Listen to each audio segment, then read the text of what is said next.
मैं हिमांशु वर्मा आप सभी का स्वागत करता हूं अपने YouTube चैनल पॉलिटेक्निक क्लासेस में। मित्रों, मैं आज आप सभी के लिए water requirements of crops chapter का जो थर्ड सेगमेंट है वो लेकर आया हुआ हूं। थर्ड सेगमेंट में अभी कंप्लीट नहीं हो पाएगा क्योंकि इसमें मैंने देखा है कि जो डेल्टा ड्यूटी रिलेशनशिप है और उस पर एक बेस का न्यूमेरिकल है और एक आपका आउटलेट फैक्टर है, मोगा है, ड्यूटी को प्रभावित करने वाले कारक हैं। यह थोड़ा पोर्शन बच जाएगा अगर यहाँ पर इंपॉर्टेंट टर्म्स नहीं होते।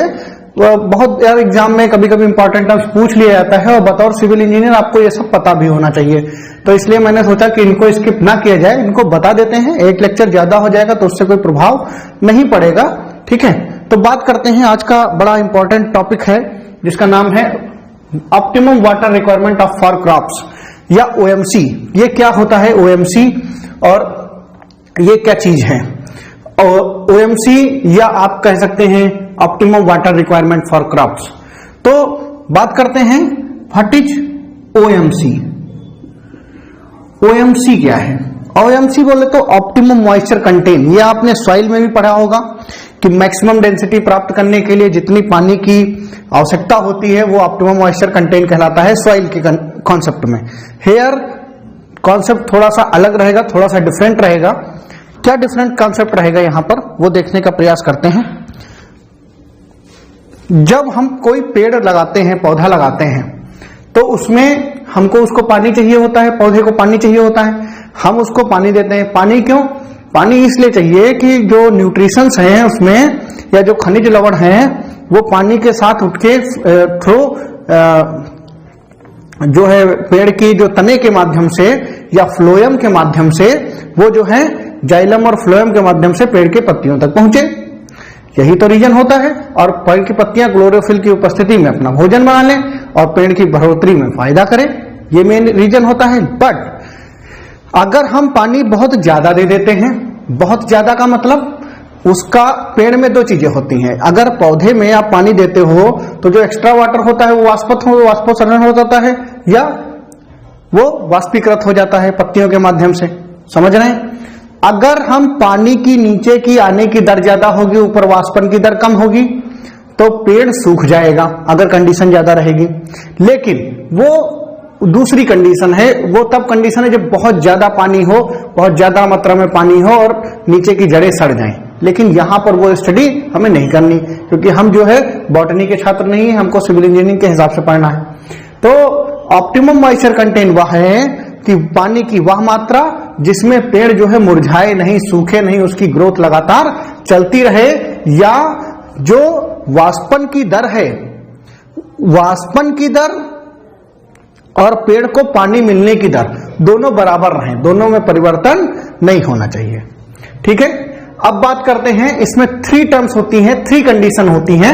मेनली 2 कंडीशन है, परमानेंट विल्टिंग पॉइंट और टेम्परेरी विल्टिंग पॉइंट। और विल्टिंग पॉइंट क्या होता है? तो देखिए, जब हम पेड़ में, आपने देखा होगा पौधे को जब हम पानी देते हैं और पौधे जैसे पानी देते हैं पौधा जो है हमारा सूखने लगता है। पौधे को पानी देते हैं पौधा हरा होने लगता है। लेकिन कभी कभी हम जैसे मान लीजिए अभी गर्मी के दिन चल रहे हैं, गर्मी के दिन में आप दिन में पौधे को देखिए जब पानी नहीं देते तो मुरझा जाता है ना। जो पौधे का मुरझाना है इसी को बोलते हैं विल्टिंग पॉइंट। विल्टिंग का मतलब होता है मलनांक। ठीक है, तो ये विल्टिंग पॉइंट है। ठीक है, कि पौधा जो है वो आपका मुरझाने लगा है पानी की अनुपस्थिति में। ठीक है, तो वह पॉइंट क्या कहलाता है? Wilting point. लेकिन अगर यही मुरझाने की प्रवृत्ति, जैसे मान लीजिए आपने ये देखिए यहां पर, ये मेरे पास एक ट्री है, ये गमले में लगा हुआ है। मैं मॉर्निंग में उठा और इसको पानी दे दिया, वाटर दे दिया। अब दे दिया तो भाई इसको पानी मिल गया, लेकिन दोपहर में ये सब पानी उड़ गया, सूख गया। तो 2 बजे से 4 बजे तक ये पौधा मुरझाया रहा। फिर मैंने 4 बजे इसको 5 बजे पानी दे दिया। ये मौसम में इतना परिवर्तन हो गया कि उसको मॉइस्चर मिल गया, पौधा फिर हरा हो गया। जैसे आप खेतों में देखते होंगे कि शाम को पेड़ एकदम हरे भरे रहते हैं, दोपहर में गर्मी में एकदम मुरझाए से रहते हैं। तो ये कहलाएगा आपका जो विल्टिंग पॉइंट होगी टेम्परेरी वाला। कौन सा wilting point? Temporary wilting point. लेकिन अगर यही दर लगातार बनती रहे कंटिन्यू उसको पानी ही ना प्राप्त हो तो पौधा पूरी तरीके से सूख जाता है, पूरी तरीके से मुरझा जाता है। इसको बोलते हैं टेम्परेरी विल्टिंग पॉइंट। अब इस चीज को हम ग्राफ से भी समझ सकते हैं। इस चीज को हम किससे समझ सकते हैं? ग्राफ से। तो आइए ग्राफ से समझने का प्रयास करते हैं। देखिए, एक हमने ग्राफ बनाया है और ग्राफ में जो y डायरेक्शन है, y एक्सेस है, उस पर दिखाया है रेट ऑफ ग्रोथ और x डायरेक्शन पे दिखाया है मॉइस्चर कंटेन। ठीक है, अब यहां देखिए, हमने इसको मॉइस्चर कंटेन को, इसको पानी धीरे धीरे दिया, यहां तक अगर हम उसको दे रहे हैं तो ये परमानेंट विल्टिंग है। इतने में पौधा काम नहीं करेगा, इतने में उसकी ग्रोथ नहीं होगी। तो देखिए यहां ग्रोथ आके स्टॉप है। अगर इस चीज को यहां से मिला दिया जाए तो ग्रोथ खत्म है पौधे की। क्यों खत्म है? क्योंकि यहां पर उसको हमने पानी ही नहीं दिया, उसको मॉइस्चर ही उसके पास नहीं है, इतना ही मॉइस्चर है। अब हमने मॉइस्चर थोड़ा बढ़ा दिया तो ये क्या हो गई? Maximum growth. अब पानी और बढ़ा रहे हो, जब पानी, और वही मैंने कंडीशन बताई थी आपको कि अगर वाटर बढ़ा देंगे तो क्या होगा? जो वाष्पन की दर है, जो पत्तियों पर जो एक्स्ट्रा वाटर आता है वो उसको वाष्पित कर देती है, तो उसकी जो दर है रेस्पिरेशन, उसकी ट्रांसपिरेशन की, वो दर ज्यादा हो जाएगी और नीचे वाटर ज्यादा, जड़ों से ज्यादा आएगा और रेस्पिरेशन की दर क्या हो जाएगी? कम हो जाएगी। तो ये कंडीशन कहां पर आएगी? यहां पर। और यहां पर कंडीशन क्या है? नीचे पानी कम है और रेस्पिरेशन की दर क्या है? ज्यादा है। यहां उसका उल्टा। तो दोनों कंडीशन में आपका जो पौधा है वो सूख जाएगा। कहने का मतलब, अगर नॉर्मल भाषा में आप समझें, मान लीजिए इस तरीके समझने का प्रयास कीजिए, ये कंडीशन समझने का प्रयास कीजिए इधर वाली। हम पौधे को डेली जरूरत है 10 लीटर पानी की। यहां ध्यान दीजिएगा जरा सामने से, वरना इस वाले को बहुत डिटेल में समझ पाना आसान नहीं है। तो 10 लीटर पानी पौधे को जरूरत है। ये हमारा ट्री है, ठीक है भैया। अब जड़ हमारी ले रही है 15 लीटर, ठीक है, और यहां 5 लीटर बाहर निकाल दे रही है रेस्पिरेशन से। भाई आप घर में खाना बनाते हो, उसके बाद भी 1-2 रोटी बच जाती जानवरों को दे देते हो, लेकिन भूखे तो नहीं सोते। तो वो ये चीज है। तो ये क्या है? Optimum growth. तभी तो आपके परिवार का ग्रोथ होगा, मानते हैं भाई। Next, that is called this situation, optimum growth, जो मैंने यहां लिखी। अब देखिए, जो ये वाली कंडीशन है वो बताता हूं। ये वाली कंडीशन क्या है?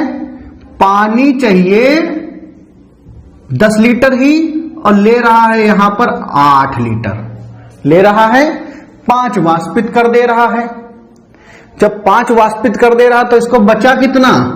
3 लीटर, तो -7 लीटर हो गया। -7 लीटर हो गया मतलब पौधा मुरझाने लगा, माइनस में परसेंटेज पहुंच गई। बात समझ गए? क्योंकि वाष्पन की दर किस पर डिपेंड करेगी? सन की रोशनी पर, टेम्परेचर पर, पत्तियों की नमी को उड़ा देगी, उसमें बरकरार रहने नहीं देगी। ठीक है, नेक्स्ट बात करते हैं भाई। अब इस वाली पहली ये कंडीशन हमने पहला बताया, ये कंडीशन हमने दूसरी बताई, और ये अब कंडीशन बता रहे हैं तीसरी कंडीशन में देखिए। तीसरी कंडीशन में भाई साहब हुआ क्या कि पौधे ने हमारे पानी लिया 20 लीटर, बाहर निकालने की दर वही 5 की रही, क्योंकि टेम्परेचर कॉमन है, सेम है, और यहां पर पानी चाहिए 10, हो गया पानी 15, हो गया नहीं हो गया? तो ये जो 5 एक्सेस ऑफ वाटर है, ये पेड़ों की नसों को खराब कर देगा, उसकी ग्रोथ को रोक देगा। जैसे आपके घर में खाना बना, जैसे पहले बना था, आपने 2 रोटी बाहर खिला दिया था, कुत्ते को एक्स्ट्रा हो गई थी, नो प्रॉब्लम। यहां क्या किया? वो 2 रोटी स्वयं खा ली फिर से, तो आपका डाइजेशन खराब हो गया, तबीयत खराब हो गई, तो आपकी ग्रोथ क्या हो गई? रुक गई। तो यही वो ग्राफ दिखा रहा है कि सिर्फ इस कंडीशन में ग्रोथ हो रही है, बाकी चाहे पानी ज्यादा दे दो, चाहे कम दे दो, और चाहे ज्यादा दे दो, दोनों कंडीशन में ग्रोथ क्या हो जाएगी? कम हो जाएगी। इतना आपको समझ में आ गया होगा, मुझे उम्मीद है कि मैंने इसको आपको अच्छे से समझाया है। चलिए ये वाला पोर्शन मिटा देते हैं, जिससे हमारा आगे के जो टर्म्स में समझाना चाहूं तो उस पर समझा सकता हूं। ठीक है, आप लोग बहुत ज्यादा जो मैं पॉइंट आपको समझाता हूं बस उनको समझते रहिए, उनके बारे में आप बहुत अच्छे से लिख पाएंगे, बहुत अच्छे से पढ़ पाएंगे। ठीक है भैया, आप चलिए कुछ टर्म्स बताते हैं। ऑप्टिमम वाटर, ठीक है, ऑप्टिमम वाटर हो गया। अब बात करते हैं नीचे फूड क्रॉप्स की, या क्रॉप्स के कुछ टर्म्स हैं उनकी बात करते हैं। पहले बोर्ड साफ कर देते हैं। ये लीजिए बोर्ड आपका हो गया साफ। हाँ भाई, अब बात करते हैं what is food crops. Food crop क्या होती हैं? तो किसान या फार्मर जो फसल अब खाता है, मतलब बहुत सारी खाई भी जाती हैं बट वो बहुत अर्जेंसी में है कि इनको बिना खाए आपका काम नहीं चल सकता है, खाना ही पड़ेगा, तो ऐसी क्रॉप को बोलते हैं फूड क्रॉप्स, जो खाने में उपयुक्त की जाती हैं। खाने में और भी उपयुक्त की जाती हैं, लेकिन फूड क्रॉप्स वो हैं जो मेनली खाने में यूज की जाती हैं, तो उनको बोलते हैं जैसे गेहूं हो गया, मक्का हो गया, चावल हो गया, ये सब फूड क्रॉप्स में आती हैं। कैश क्रॉप्स में गन्ना हो गया, चाय हो गई, कपास हो गई, ये सब कैश क्रॉप्स में आती हैं। अब बात करते हैं फसल दो टाइप की, ये दोनों किसके आधार पर हैं? मनी के आधार पर, पैसे के आधार पर। ये किसके आधार पर है? समय चक्र के आधार पर। तो खरीफ की फसल और रबी की फसल। तो खरीफ की फसल, खरीफ हिंदी में ही लिख देते हैं खरीफ। तो खरीफ की फसल की जो बुआई होती है वो होती है आपकी जुलाई के आसपास या जून के लास्ट में, बरसात शुरू होती है तब होती है। और इसकी जो कटाई होती है वो आपकी चली जाती है कहां तक? अक्टूबर नवंबर तक। अक्टूबर मान के चलो, ठीक है, जुलाई टू अक्टूबर, ठीक है। ये आपकी क्या है? खरीफ की फसल। तो जुलाई, अगस्त, सितंबर, अक्टूबर, ठीक है। और अब बहुत सारी फसलें ऐसी भी होती हैं जो आपकी नवंबर दिसंबर तक जाती हैं, यहां पर अक्टूबर लिख देते हैं, ठीक है। कहने का मतलब यह है भाई साहब, जब आपका अक्टूबर और नवंबर, ठीक है, यहां पर अगर ये जून हो जाएगा इस तरीके से, तो ये जून से नवंबर, ये फसल की टाइमिंग पर डिपेंड करता है। कुछ फसलें जल्दी कट जाती हैं, कुछ फसल जल्दी पैदावार होती है, कुछ फसल की कम पैदावार होती है, ठीक है, जल्दी पक जाती हैं, कुछ देर में पकती हैं। उसी तरीके से रबी की फसल, रबी की फसल, इसमें खरीफ की फसल में आपका क्या आएगा? धान आएगा, ठीक है। रबी की फसल में गेहूं आएगा। गेहूं कब बोया जाता है? वही नवंबर दिसंबर में बोया जाएगा, और मार्च अप्रैल में, नवंबर में बोया जाएगा और मार्च अप्रैल में कट जाएगा, ठीक है। यह हो गया आपका रबी की फसल। तो अब खरीफ की फसल जो है वो ज्यादा पानी मांगती है, बरसात के सीजन में होती है, ज्यादा पानी मांगती है। रबी की फसल की पानी की डिमांड कम होती है। अच्छा, ये आप सब पढ़ क्यों रहे हैं? कभी इसके बारे में सोचा है? तो इसके बारे में आपको सोचना चाहिए कि हम ये पढ़ क्यों रहे हैं। पढ़ सिर्फ इसलिए रहे हैं कि मान लीजिए हमने नहर बनाई, अब हमें यही नहीं पता है कि पता चला हमें नहर, हमने जाड़े में निकाल नहीं, पानी दे रहे हैं बरसात के हिसाब से, तो जितनी रिक्वायरमेंट हो क्रॉप्स को उतना ही उसको हम नहर में पानी प्रोवाइड करें। इसके लिए हमें ये सब चीजों की जानकारी होनी चाहिए, वरना सिविल इंजीनियर का इन सब चीजों से बहुत ज्यादा मतलब नहीं रहता है। नेक्स्ट बात करते हैं लॉन्गर और heavy crops. What is longer and heavy crops? जो क्रॉप्स जो हैं बहुत ज्यादा दिन तक चलती हैं, बहुत ज्यादा दिन लेती हैं पकने में, टाइम समय बहुत ज्यादा लेती हैं, जैसे गन्ना, अरहर, कपास, ये 7-8 महीने 12 महीने तक ले लेती हैं, 1 साल पूरा ले लेती हैं, तो इनको बोलते हैं लॉन्गर और हैवी क्रॉप्स। इन फसलों की एक खास बात और होती है, जो हैवी क्रॉप्स होंगी उनके पौधों को स्टेबिलिटी की ज्यादा जरूरत होगी, ज्यादा स्टेबिलिटी की जरूरत होगी तो इनकी जड़ बहुत गहराई तक जाएंगे, अभी टर्म्स बताऊंगा मैं आपको। नेक्स्ट है आपका इंपॉर्टेंट टर्म्स, सबसे पहले वेट क्रॉप्स।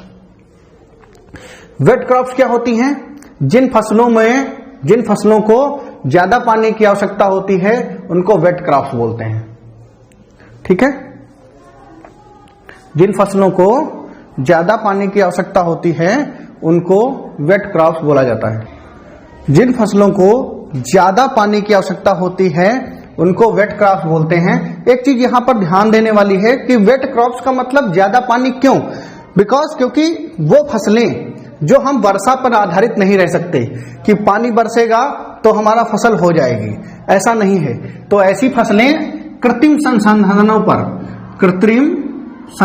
पर डिपेंड होती हैं, कृत्रिम संसाधनों पर डिपेंड होती हैं, उनको बोलते हैं वेट क्रॉप। जैसे ट्यूबवेल हो गया, पवन चक्की हो गया, ठीक है, पंचक्की हो गया।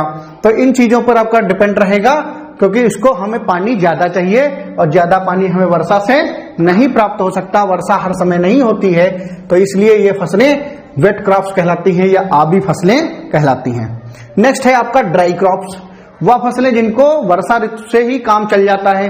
जैसे वेट क्रॉप्स में आपका आएगा धान, मक्का, जितनी भी सब्जी हैं वो सब वेट क्रॉप्स में मैक्सिमम आएंगी। ड्राई क्रॉप्स में दालें आ जाएंगे, जैसे मसूर है, ठीक है, उसमें थोड़ा बहुत पानी पड़ गया काम चल जाएगा। उसके बाद shallow rooted crops, shallow rooted crops क्या होती है? जिन फसलों की जड़ें बहुत उथली होती हैं और ऐसी फसलों को हमें लगातार पानी देना पड़ता है, हर टाइम पे पानी देना पड़ता है, क्योंकि उथली जड़ें होंगी तो वो उनके नीचे जड़ ज्यादा दूरी तक नहीं जाएगी, ज्यादा नमी को नहीं ग्रहण करेगी। तो ऊपर की सरफेस क्या होनी चाहिए? पानीदार होनी चाहिए या नमी सहित होनी चाहिए, उसमें नमी होनी चाहिए।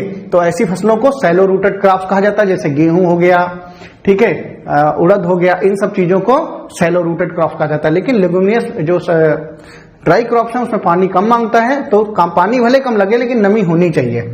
डीप रूटेड क्रॉप्स वह क्रॉप्स जो पानी भी ज्यादा मांगती हैं और इनकी जड़ें जो है बहुत गहराई तक जाती हैं। इन पौधों की स्टेबिलिटी बहुत ज्यादा होती है, मतलब इसमें अगर पानी थोड़ा लेट हो जाए तो पौधे जल्दी सूखते नहीं हैं।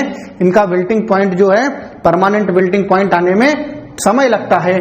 तो ऐसे क्रॉप्स को क्या बोलते हैं? Deep rooted crop. जैसे गन्ना हो गया, अरहर हो गई, तो ये डीप रूटेड क्रॉप्स में आते हैं। लिगुमिनियस क्रॉप्स क्या होती हैं? फलीदार फसलें, जो जैसे मटर की फली है, आपका फली, या पूर्वांचल में बोलते हैं छिया, है ना, मसूर है, तो ये फलीदार। तो बात करते हैं डबल क्रॉप्स की कि डबल क्रॉप्स क्या होता है। लिगुमिनियस हो गया था, है ना, डबल क्रॉप्स की बात करते हैं। तो भैया देखिए, जैसे मान लीजिए ये एक खेत है और ये भाई साहब दूसरा खेत है। ये खेत है हिमांशु का और ये खेत है विपिन का, दोनों मेरे ही नाम है, ठीक है। तो दोनों खेत हैं। अब इसमें मैंने बोई है सरसों और इसमें बोया है आलू।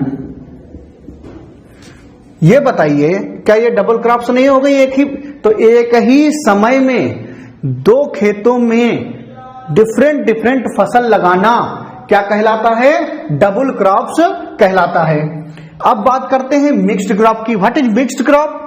जब एक ही खेत में, हिमांशु के ही खेत में सरसों के साथ आलू लगा दिया जाए तो क्या कहलाएगा? मिक्स्ड क्रॉप कहलाएगा। क्या कहलाएगा? मिक्स्ड क्रॉप कहलाएगा, ठीक है। तो डबल क्रॉप और मिक्स्ड क्रॉप में डिफरेंस समझ गए? अधिकांशतः आपने देखा होगा गेहूं के साथ साथ सरसों लगा दी जाती है, फिर सरसों के काट ली जाती है, गेहूं बाद में निकलता रहता है। उसके बाद क्रॉप पीरियड क्या होता है? फसल की बुआई से लेकर कटाई तक का समय क्या कहलाता है? क्रॉप पीरियड कहलाता है। बेस पीरियड क्या कहलाता है? पहली सिंचाई से लेकर अंतिम सिंचाई तक का पीरियड क्या कहलाता है? बेस पीरियड कहलाता है। ओवरलैपिंग पीरियड क्या होता है? एक फसल खड़ी है और दूसरी फसल, एक फसल खड़ी है और दूसरी फसल के बोने का समय आ गया है, तो दोनों फसलों को जो पानी की आवश्यकता होती है, पर जो दोनों फसलों का जो समय होता है वह कहलाता है, ऐसा समय ओवरलैपिंग पीरियड कहलाता है। ओवरलैपिंग अलाउंस क्या होता है?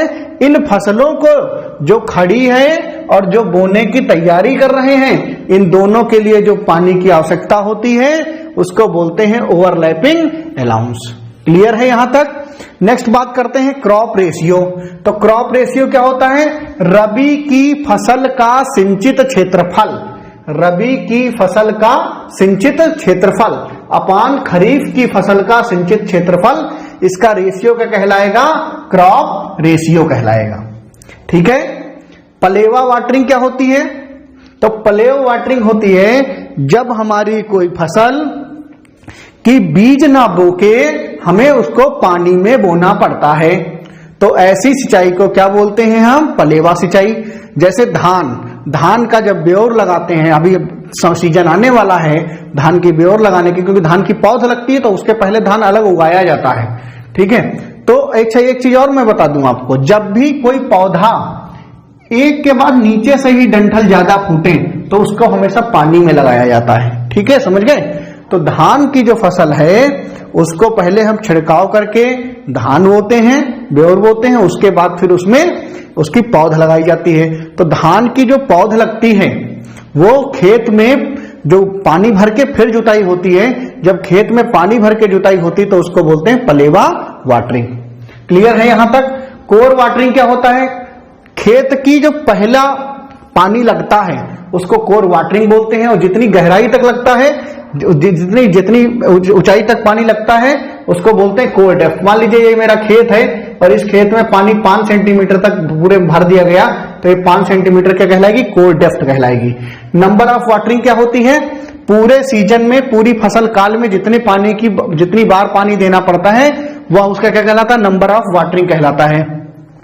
नंबर ऑफ वाटरिंग कैसे निकालते हैं? ऐसे निकालते हैं, देखिए, मान लीजिए हमने कहा कि एक फसल है उसको 230 लीटर पानी की, 200 लीटर पानी की, 200 सेंटीमीटर पानी की आवश्यकता है। कितने सेंटीमीटर पानी की आवश्यकता है?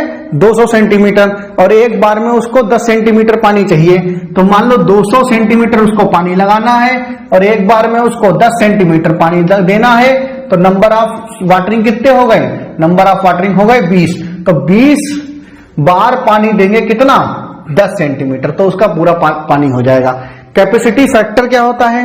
कैपेसिटी फैक्टर ये होता है, मान लीजिए कोई नहर है, उसको चलना था 60 दिन और नहर चली कितने दिन? 20 दिन। तो चली कितने दिन? 20 दिन। और चलना चाहिए कितने दिन था? 60 दिन, ठीक है। 60 दिन चलनी चाहिए थी, चली 20 दिन, तो ये क्या हो गया? इसका कैपेसिटी फैक्टर। क्या हो गया भैया? Capacity factor. क्यूमेक डे क्या होता है? ये पानी की आपका जो निःसरण क्षमता उसको ज्ञात करना है, उसकी यूनिट है। तो 1 × 60 × 60, 1 × 60 × 24 एक दिन का, तो ये 8.64 आ जाएगा हेक्टर मीटर। इसको बोलते हैं क्यूमेक डे। एक दिन में कितना पानी निकलेगा।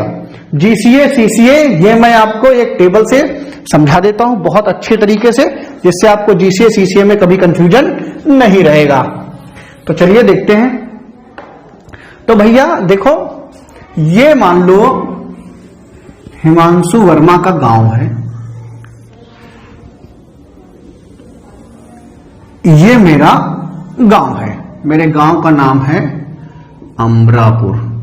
चलिए बार बड़ा बन गया तो कोई बात नहीं, अमरापुर, ठीक है, ये मेरा गांव है। अब इस गांव में ये भाई साहब मेरा घर है, एच का घर है, ये विपिन का घर है, ये आपका सचिन सर का घर है, ये आपका अंकित सर का घर है, ये आपका गुफराना मैम का घर है। इस तरीके से घर बने हुए हैं। तो ये मैं लिख दूं होम, यहां तक कोई दिक्कत तो नहीं है। ये होम हो गए, तो होम में एच बना देता हूं, समझ जाएंगे आप लोग। देखते रहिएगा मैं क्या कर रहा हूं, जिससे आपको पूरा क्लियर हो जाएगा। तो ये होम हो गया, ये इतने घर हैं। अब इसी उसमें हिमांशु का जो खेत है वो भैया है ये, हिमांशु का खेत ये है, और अंकित का खेत है भैया ये, गुफराना मैडम का खेत है ये वाला, सचिन सर का खेत है ये वाला, विपिन के खेत है ये वाला, ये खेत है। इसी, अब खेत में फील्ड लिख दूं, कोई दिक्कत तो नहीं, जिससे समझने में आसानी हो। अब इसी में एक प्राइमरी स्कूल है, तो ये पी स्कूल हो गया, SCH डाल दूं, OOL, ठीक।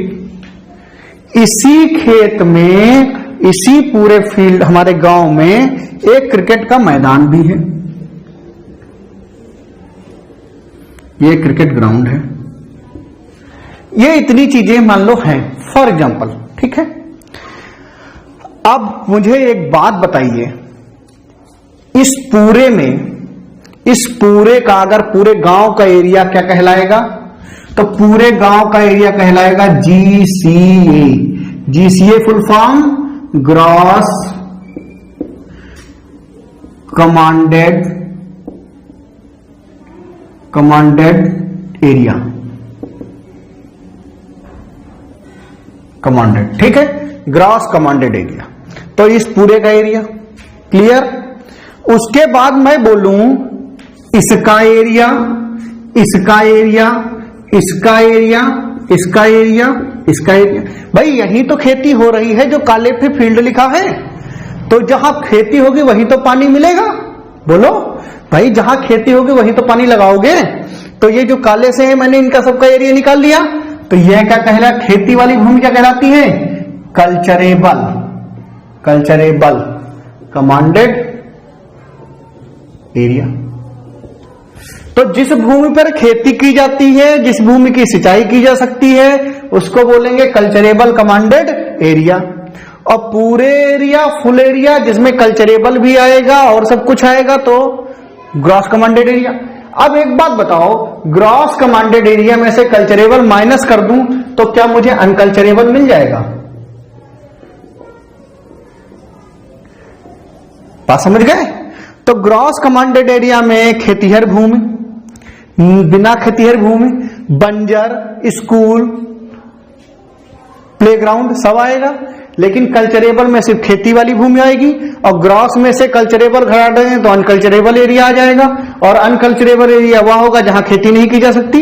तो ये तीनों पॉइंट क्लियर, GCA, CCA और अनकल्चरेबल एरिया।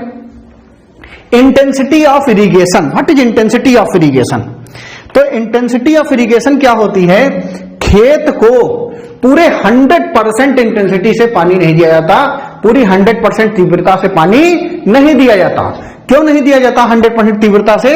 अगर भैया उसको 100% तीव्रता मान लो, देखो भैया, तो खेत होता है हमारा, ऐसे पानी लगाते हो तो यहां पे पानी गया, एंटर किया, उसके बाद यहां काटे, यहां गया, फिर उसके बाद जब यहां हो जाएगा तो बंद कर देते हो, कहते हो ये हो जाएगा। काहे नहीं इसको भर देते हो? भर दोगे तो फिर क्या होगा, पूरा खेत एकदम डबाडब फुल हो जाएगा और पेड़ की जड़ें बेकार हो जाएंगी, या एरिया वाटर लॉक्ड बन जाएगा। बात समझ गए? फिर वही आप जाओ wilting point, permanent wilting point, वही कंडीशन लागू हो जाएगी। तो इसलिए खेतों की पानी देने की इंटेंसिटी कितनी है, 40 से 60%। क्लियर? इरिगेटेड एरिया क्या है, जिस एरिया में खेती की जाती है या जहां खेती पानी की आवश्यकता होती है उसको इरिगेटेड एरिया बोलते हैं। क्लियर? जो ज्यादा फसलें पानी मांगती है उसमें इरिगेटेड एरिया क्या होता है, बढ़ जाता है, जो कम मांगती है उसमें इरिगेटेड एरिया कट जाता है। क्लियर? तो यहां तक का मैंने आपको पूरा चैप्टर आपको बता दिया, पूरे अच्छे से इन चीजों को समझा दिया है, सारे टर्म्स बता दिए हैं। अब इसमें क्या रह गया है इस चैप्टर में, डेल्टा ड्यूटी रिलेशनशिप, ड्यूटी को प्रभावित करने वाले कारक, यह पोर्शन आपका रह गया है। बाकी पोर्शन आपका पूरा कंप्लीट कर दिया है मैंने। तो अगले चैप्टर में यह दोनों चीजें भी खत्म कर देंगे, डेल्टा ड्यूटी रिलेशनशिप भी खत्म कर देंगे और उसको प्रभावित करने वाले कारक भी खत्म कर देंगे। बहुत ज्यादा बड़ा चैप्टर नहीं बचा, मुश्किल से 15 से 20 मिनट का बचा है। ठीक है, उसके बाद फिर नेक्स्ट चैप्टर उठाया जाएगा। आप लोगों के लिए एक बढ़िया चीज मैं लेके आ रहा हूं, फर्स्ट ईयर के लिए भी, सेकेंड ईयर के लिए भी, फाइनल के लिए भी। डेली मैं कंपटीशन के 10 क्वेश्चन, जो सिविल टेक्निकल है उसके 10 क्वेश्चन आपको करवाऊंगा। और 10 क्वेश्चन से आपको फायदा इतना ये रहेगा कि जब मैं आपको 10 क्वेश्चन करवाऊंगा तो उस 10 से आप 30 तक क्वेश्चन कर लेंगे। 10 क्वेश्चन 20 मिनट में आपके हो जाएंगे। जैसे मान लीजिए मैंने कभी कुछ बताया, फॉर एग्जाम्पल मैंने बिल्डिंग मटेरियल ही शुरू की, उसमें स्टोन का कोई क्वेश्चन बताया, तो उसमें स्टोन के साथ साथ बहुत शॉर्ट में थोड़ी सी डिटेल बता दी। जैसे मान लो हमने कहा कि इसमें कौन सा पत्थर होता है, ठीक, कौन से पत्थर की स्ट्रेंथ ज्यादा होती है, तो उसमें ऑप्शन दे रखे हैं 4, उसमें ग्रेनाइट का नाम है। अगर ग्रेनाइट से ज्यादा है तब भी मैं उसका नाम लिख देता हूं साइड में, तो इससे कभी उसके लिए आएगा तो वो भी कलेक्ट कर लोगे। तो 10 क्वेश्चन से आपको 20 से 30 क्वेश्चन पर डे आराम से लगा लोगे। और जब 10 क्वेश्चन से मान लो जो हम पे 30 नहीं 15 लगा लोगे, 15 क्वेश्चन 365 दिन पढ़ोगे, कितना हो जाएगा, जोड़ लो जरा, 4,500-5,000 क्वेश्चन हो जाएंगे विदाउट लोडिंग, विदाउट टेंशन आपका कंपटीशन की पूरी तैयारी हो जाएगी। जो सेकेंड ईयर में है फाइनल तक आके सिविल इंजीनियरिंग खत्म, ऑब्जेक्टिव क्वेश्चन बिल्कुल तैयार, आपको बाहर जाके ग्राउंड में बहुत थोड़ी मेहनत करनी पड़ेगी, आप नौकरी पा जाएंगे। जो फर्स्ट ईयर वाले हैं उनको तो 2 साल मिलेगा रिवीजन करने के लिए, और जो फाइनल में जो निकल चुके हैं उनका तैयारी करने वाले उनको भी सपोर्ट मिलेगा, क्योंकि 1 साल के लिए आपको 20 मिनट में यहां नॉलेज मिल रही है। और दूसरा, जो लोग पहले निकल चुके हैं वो रिवीजन के तौर पे इसको लें, आ रहा है तो रिवाइज कर लें, नहीं आ रहा है तो सीख लें। तो इस तरीके से फाउंडेशन क्लास से बहुत अच्छा फायदा होगा आप सभी को। मैं उसको शुरू करने वाला हूं, आप लोग जरूर जुड़िए, और हमारे इस चैनल को आप ही को लोगों को पहुंचाना है, ये आपकी रिस्पॉन्सिबिलिटी है, ठीक है। हमारी जो कमियां हो कमेंट बॉक्स में बताएं। देखिए लाइव क्लास नहीं है, लेकिन जो आप कमेंट में बताएंगे कमियां, वो कमियां मैं कल जो नेक्स्ट लेक्चर लेके आऊंगा, आपका नाम लेके, आपके कॉलेज का नाम अगर आपने दिया है, अपनी डिटेल जरूर दीजिए उसमें कि आपका नाम क्या है, आपके कॉलेज का नाम क्या है, कहां कौन से डिस्ट्रिक्ट से हैं, और हमारी क्या चीज समझ में आपको नहीं आई है, जो पढ़ना चाहते हैं, हम आपका नाम लेके आपको बताएंगे। यहाँ पन्ने पर लिख के रख लेंगे नाम हम पहले से ही कमेंट में कि भैया इनके ये आई थी, इनको ये चीजें नहीं आ रही थी, ये मैं फिर से आपको बता रहा हूं, ये इस पॉलिटेक्निक से बोल रहे हैं, ठीक है। तो thank you so much, thanks for watching my dear friends. मिलते हैं नेक्स्ट लेक्चर में।